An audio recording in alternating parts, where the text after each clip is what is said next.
बार की बात है। धनीराम एक जमींदार था। धनीराम की बेटी चारू पढ़ाई में बहुत तेज थी, मगर धनीराम का बेटा दिनेश दिन भर आवारागर्दी करता था। इसी बात को लेकर धनीराम हमेशा परेशान रहता था। धनीराम, ये दिनेश कुछ काम धंधा तो करता नहीं है, सिर्फ मेरी मेहनत के कमाए हुए पैसे अपने आवारा दोस्तों में उड़ाता रहता है। तुम समझती क्यों नहीं हो? आप तो ऐसे बात कर रहे हैं जी, जैसे कि दिनेश सिर्फ मेरा ही बेटा है। आपका तो कुछ लगता ही नहीं। जब मैं उसे डांटता हूं तो तुम्हारी ही आंखों से टप टप आंसू बहने लगते हैं। अरे, आपसे डांटने के लिए किसने मना किया है? आप तो उसे मारने लगते हैं। जवान बेटा है, कहीं कुछ कर बैठा तो। अरे, जवान है तो क्या हुआ, उसे कुछ भी करने की आजादी दे दूं। देखो शारदा, दिनेश सिर्फ तुम्हारी वजह से ही बिगड़ा है। वाह पतिदेव, बेटी पढ़ाई में अच्छी है तो वह आप पर गई है। अगर आवारागर्दी करता है बेटा तो उसे मैंने बिगाड़ा है। आप तो जी जवानी में बड़े सीधे थे। मैंने तो अपने पिता की दौलत को अपने आवारा दोस्तों में कभी नहीं उड़ाया। 20 साल की उम्र में ही काम करने लगा था और अपने पिता का हाथ बटाने लगा था। और तुम्हारा बेटा तो अपने पिता के ऊपर बोझ है। बस कीजिए, इतना भी बिगड़ा हुआ नहीं है मेरा बेटा। अरे, इतनी दौलत है, कहाँ ले जाओगे? एक दिन तो वह दौलत दिनेश को ही मिलनी है। बिटिया तो अपने घर चली जाएगी। गांव में ऐसा कोई व्यक्ति नहीं है जिसने मुझसे दिनेश की शिकायत ना की हो। परसों तो दिनेश ने हद कर दी। मुखिया की बेटी बिंदिया को भी छेड़ा है उसने। बस बस, अब मैं अपने बेटे के खिलाफ एक शब्द नहीं सुन सकती। पता है मुझे, आपके मुंह तो वो कलमुआ नौकर प्रकाश सिर पर चढ़ा है। संसार में तुम ऐसे पहले पिता होंगे जो अपने बेटे की जगह अपने नौकर की तारीफ करते फिरते हो। नौकर, आप आ गए मालिक। आपके कहने के मुताबिक मैंने सुबह ही खेतों में पानी डाल दिया है, और जो आपने गड्ढा खोदने के लिए बोला था वो भी खोद दिया है। अभी तो सुबह के 7 बजे प्रकाश, तू कितने बजे से काम पर लग गया? मालिक, मैं सुबह 4 बजे ही आ गया था। एक बात और बतानी थी आपको। कौन सी बात? कुछ देर पहले मुखिया यहां आया था, आपको बहुत उल्टी सीधी सुना रहा था। बोल रहा था अगर वो जमींदार है तो क्या उसके लड़के को गांव की लड़कियां छेड़ने का कोई लाइसेंस मिला है क्या? वो पुलिस में रिपोर्ट करने की धमकी देकर गया है मालिक। अच्छा है, वो पुलिस में रिपोर्ट कर दे। एक तू है प्रकाश और एक मेरा बेटा है। दिन भर कुछ नहीं करता सिवाय आवारागर्दी करने के अलावा, और मैं उससे कुछ कह भी नहीं सकता क्योंकि मेरा कुछ भी कहना उसकी मां को बहुत बुरा लगता है। आप दिनेश बाबू को समझाते क्यों नहीं? मैं उसे समझा कर थक गया हूं। मालिक, मुझे कुछ देर के लिए जरूरी काम है।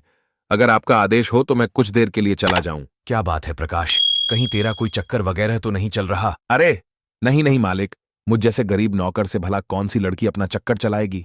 ठीक है, जा। 2 घंटे के लिए नहीं, 4 घंटे के लिए चला जा। वैसे भी सारा काम तो तू कर ही चुका है। जंगल में नदी किनारे चारू। मैं तुम्हारा कब से इंतजार कर रही हूं प्रकाश। घर में तो तुमसे बात करने का मौका मिलता ही नहीं। चारू, आज मैं तुमसे साफ साफ कहने आया हूं कि अब मैं तुमसे नहीं मिल सकता। लेकिन क्यों प्रकाश? मैं तुमसे प्रेम करती हूँ और तुम भी प्रेम मुझसे तो प्रेम मैं भी करते तुमसे हो। करता हूं, लेकिन मत भूलो कि मैं तुम्हारे घर का नौकर हूं। मालिक मुझ पर कितना विश्वास करते हैं, लेकिन कहीं अगर किसी दिन मालिक को कुछ पता लग गया तो वो मेरे बारे में क्या सोचेंगे? मैं कुछ नहीं जानती प्रकाश। मैं तुमसे प्रेम करती हूँ और तुमसे ही शादी करूंगी। अगर मेरी तुमसे शादी नहीं हुई तो मैं जहर खाकर अपनी जान दे दूंगी। चारू गुस्से से वहां से चली गई। कुछ दिन ऐसे ही बीत गए। एक दिन शहर से हुकुमचंद नाम का एक बड़ा व्यापारी मुखिया को लेकर जमींदार के पास आता है। मुखिया को देखकर धनीराम चौंक गया। मुखिया जी, मैं दिनेश की हरकत पर बहुत शर्मिंदा हूं। अरे नहीं धनीराम जी, दिनेश की हरकत को मैं कब का भूल चुका हूं। आप भी भूल जाइए। दिनेश बच्चा है और बच्चे तो गलती कर ही देते हैं। दरअसल धनीराम जी, मैं हुकुमचंद जी को आपसे मिलवाने के लिए लेकर आया हूं। हुकुमचंद जी शहर में बहुत बड़े सोने के व्यापारी हैं। नमस्ते धनीराम जी, मुझे मुखिया जी के द्वारा ही आपके बारे में पता लगा है। मुझे एक अच्छे और सच्चे व्यक्ति की तलाश थी। मुखिया जी ने बताया कि आप बहुत ईमानदार और धनवान व्यक्ति हैं। मुखिया जी ने मेरी तारीफ तो कुछ ज्यादा ही कर दी। मुझसे ज्यादा अच्छे इंसान तो मुखिया जी हैं, जिन्होंने मेरे बेटे की गंदी हरकत को भी माफ करके भुला दिया। बताइए, आपको मुझसे क्या काम है? दरअसल मैं सोने का एक बहुत बड़ा व्यापारी हूं और मैं हिंदुस्तान छोड़कर विदेश में बसना चाहता हूं। मेरे पास कुछ सोने का स्टॉक है। मैं चाहता हूं कि उस सोने को आप खरीद लें। मैं वो सोना आधे पौने दामों में बेचने के लिए तैयार हूं। इतना कहकर हुकुमचंद ने एक बड़ी सी अटैची धनीराम के सामने खोल दी। उसमें ढेर सारे सोने के बिस्कुट रखे हुए थे। सोने को देखकर धनीराम बुरी तरह से हैरान हो गया। लेकिन इतना ढेर सारा सोना आप शहर में किसी को भी बेच सकते हैं। जी बिल्कुल बिल्कुल, लेकिन मैं चाहता हूं कि यह सोना किसी गांव के व्यक्ति के पास रहे, क्योंकि गांव के व्यक्ति बहुत दयालु स्वभाव के होते हैं और लोगों की मदद करते हैं। वैसे तो यह सोना 5 करोड़ का है, लेकिन मैं यह सोना आपको सिर्फ 2 करोड़ में बेचने के लिए तैयार हूं, यानी आधे दाम से भी कम। हुकुमचंद की बात सुनकर धनीराम सोच में पड़ गया, क्योंकि वह 2 करोड़ की जायदाद का मालिक था। सोच क्या रहे हो धनीराम जी? अगर आपके पास कैश नहीं है तो आप अपनी संपत्ति बेचकर इस सोने को खरीद लो और बाद में सोने को मुनाफे में बेच देना। आपकी संपत्ति भी दोगुनी हो जाएगी। मुझे 1 हफ्ते का समय दीजिए। 1 हफ्ते बाद आप 2 करोड़ ले जाना और सोना मुझे दे जाना। धनीराम ने अपनी सारी जायदाद बेचकर 2 करोड़ की रकम इकट्ठा कर ली। 1 हफ्ते के बाद हुकुमचंद वहीं सोने की अटैची लेकर आया। गिन लीजिए हुकुमचंद जी, पूरे 2 करोड़ हैं। मुझे आप पर पूरा भरोसा है धनीराम जी। रुपए गिनकर मैं आपका अपमान नहीं करना चाहता। धनीराम जी, एक बार सोने को किसी जौहरी से चेक करवा लेते। कैसी बातें कर रहे हो मुखिया? तुम हमारे गांव के हो, मुझसे धोखा थोड़े ही करोगे। मुखिया और हुकुमचंद रुपए लेकर वहां से चले गए। अगले दिन धनीराम वह सोना बेचने के लिए शहर गया, मगर शहर में जाकर उसे पता लगा कि वह सारा सोना नकली था। धनीराम बर्बाद हो चुका था। अब उसके पास सिर्फ घर के सिवाय कुछ भी नहीं बचा था। मुखिया अपने परिवार सहित गांव से फरार हो चुका था। एक दिन धनीराम ने अपने बेटे दिनेश को बुलाकर कहा, दिनेश बेटा, तुम तो जानते हो मेरे साथ कितना बड़ा धोखा हुआ है। मैं सड़क पर आ गया हूं और अब मेरी बूढ़ी हड्डियों में इतनी ताकत भी नहीं कि मैं मेहनत कर सकूं।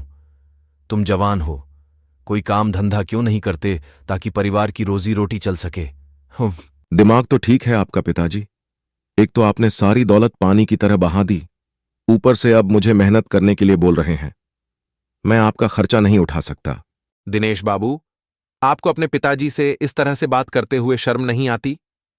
मैंने अपनी आंखों से देखा था कि कुछ समय पहले आपने धनीराम जी की तिजोरी से 10 लाख रुपए चुराए थे।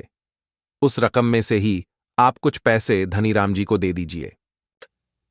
मैं उसमें से एक फूटी कौड़ी भी पिताजी को नहीं दूंगा। वह पैसे मेरे खर्चे के हैं और तू 2 कौड़ी का नौकर मुझे आदेश देगा। चल भाग यहां से। प्रकाश, तुझे मेरे बेटे से इस तरह से बात करते हुए शर्म नहीं आती? निकल जा मेरे घर से और दोबारा यहां पर कदम मत रखना। ये कैसी बातें कर रहे हैं आप? बिल्कुल सही बोल रहा हूं। ठीक है मालिक, आप कहते हैं तो मैं यहां से चला जाता हूं, लेकिन मुझे आपका ये दुर्व्यवहार हमेशा याद रहेगा। प्रकाश रोते हुए वहां से चला गया। धनीराम अपने कमरे में जाकर रोने लगा। तभी चारू रोती हुई अपने पिता के पास आकर बोली, ये आपने अच्छा नहीं किया पिताजी। प्रकाश तो आपका पक्ष ले रहा था और आपने उसे ही धक्के देकर बाहर निकाल दिया। मैंने अपने दिल पर पत्थर रखकर प्रकाश को घर से बाहर निकाला है बेटी। तुम तो जानती हो कि मेरे हाथ से सब कुछ छिन गया है। मेरी आंखों के सामने दिनेश ने एक जोरदार थप्पड़ प्रकाश के गाल पर मार दिया। मैं प्रकाश को इससे ज्यादा अपमानित होते नहीं देख सकता था। अगर मैं प्रकाश से प्यार से बोलता तो वो मुझे छोड़कर ही नहीं जाता। मजबूरी में मुझे ये रास्ता अपनाना पड़ा। प्रकाश एक अनाथ था। वह रोते हुए बगैर टिकट के ट्रेन में बैठ गया। मैं अब इस गांव में नहीं रहूंगा। जब मालिक ने ही मुझे निकाल दिया तो फिर मेरा इस गांव में क्या काम? प्रकाश ट्रेन में काफी दूर तक निकल गया था। जिस डिब्बे में प्रकाश बैठा था वहां पर उसके और एक व्यक्ति के अलावा और कोई भी मौजूद नहीं था। अचानक उस व्यक्ति के मुख से झाग निकलने लगा। प्रकाश दौड़ते हुए उस व्यक्ति के पास चला गया। ये तुम्हारे मुंह से झाग क्यों निकल रहा है? मैंने कुछ देर पहले जहर खा लिया है। मैं एक बहुत ही धनवान व्यक्ति था, मगर 1 नंबर का अय्याश था। मेरी वजह से मेरी पत्नी और बच्चों ने आत्महत्या कर ली। इस बैग को देख रहे हो? इस बैग में हीरे हैं। मैं इन हीरो को लेकर विदेश में जाकर बसना चाहता था, मगर मेरी पत्नी और बच्चों की याद मेरा पीछा नहीं छोड़ती। जब वही इस दुनिया में नहीं रहे तो मैं जीकर क्या करूंगा? इतना कहकर उस व्यक्ति ने दम तोड़ दिया। प्रकाश ने देखा कि उस बैग में हीरे भरे थे। प्रकाश एक चतुर व्यक्ति था। वह समझ गया कि अगर उसने इसके बारे में पुलिस को बताया तो पुलिस उल्टा उसे ही गिरफ्तार कर लेगी। प्रकाश इस बैग को लेकर अगले रेलवे स्टेशन पर उतर गया। प्रकाश उन हीरो को बेचकर बेहद अमीर आदमी बन गया।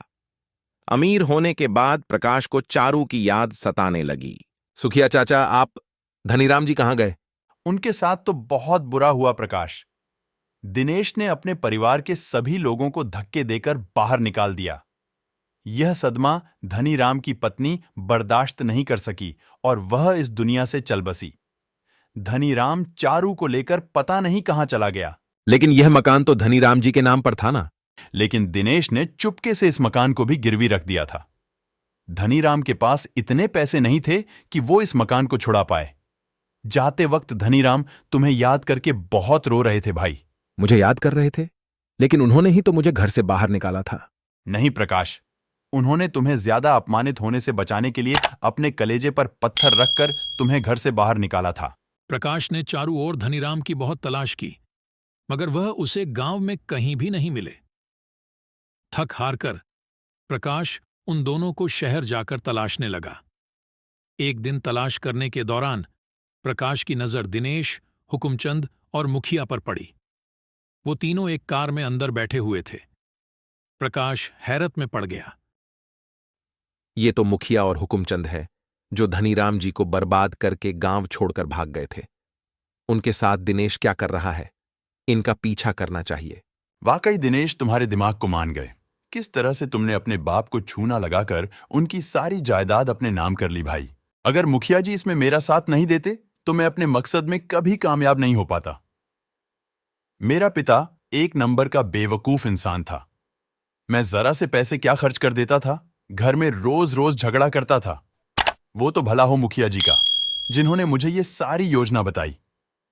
दिनेश, तुम मेरी बेटी से प्यार करते थे, लेकिन तुम कोई काम धंधा तो करते नहीं थे। और धनीराम तुम्हें कभी भी व्यापार करने के लिए पैसे नहीं देता।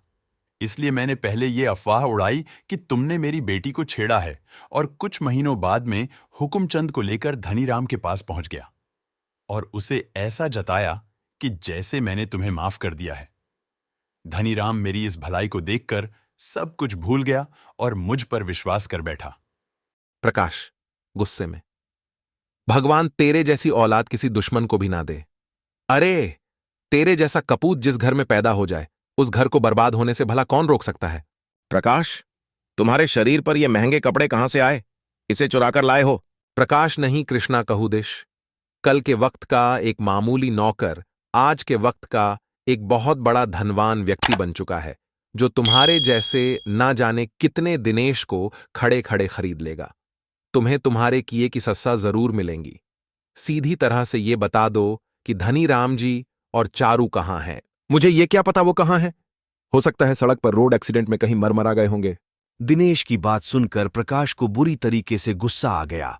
उसने गुस्से में तीनों को पीट दिया और तुरंत पुलिस के हवाले कर दिया। प्रकाश बेहद अमीर आदमी बन चुका था। पुलिस ने उन तीनों को धोखाधड़ी के आरोप में जेल में बंद कर दिया।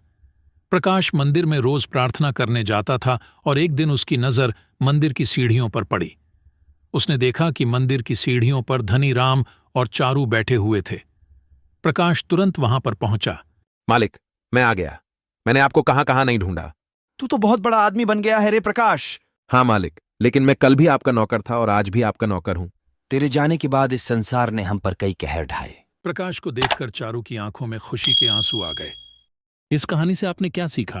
नीचे कमेंट में हमें जरूर बताएं।